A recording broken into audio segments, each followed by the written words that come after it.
एक गांव में राधा नाम की एक महिला रहती थी।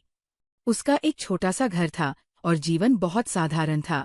उसके पति रमेश की पहली पत्नी की मृत्यु हो चुकी थी और उससे एक बेटी थी, पायल। राधा ने शादी के बाद पायल को अपनाया, लेकिन मन से नहीं। उसे लगता था कि पायल उसकी अपनी नहीं है, इसलिए वो उसे हमेशा नजरअंदाज करती।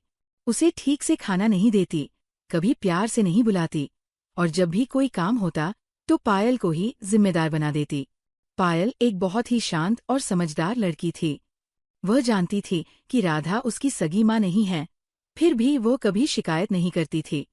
वो घर का सारा काम बिना किसी नाराजगी के कर देती और पढ़ाई में भी बहुत अच्छी थी। एक दिन गांव में एक बड़ा समारोह हुआ, जिसमें बच्चों की निबंध प्रतियोगिता रखी गई थी। विषय था माँ का प्यार। पायल ने उसमें हिस्सा लिया और एक सुंदर सा निबंध लिखा, जिसमें उसने लिखा, माँ वो होती है जो बिना शर्त के प्यार करती है।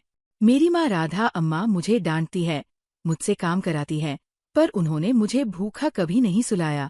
उन्होंने मुझे स्कूल भेजा, कपड़े दिए और हर बार मेरी चोट पर मरहम लगाया। शायद उनका प्यार सख्त रूप में है, लेकिन वह मेरी माँ है, क्योंकि माँ सिर्फ जन्म से नहीं, कर्म से बनती है। जब ये निबंध समारोह में पढ़ा गया, तो वहां बैठे सभी लोगों की आंखें भर आईं, खासकर राधा की। उसने पहली बार महसूस किया कि पायल कितनी समझदार और प्यारी बच्ची है, और वो खुद अब तक कितनी गलत रही। उस दिन के बाद राधा ने पायल को गले लगाया और कहा, आज से तू मेरी बेटी नहीं, मेरी जान है। दोनों की आंखों से आंसू बह रहे थे, लेकिन दिल से एक नई शुरुआत हो चुकी थी।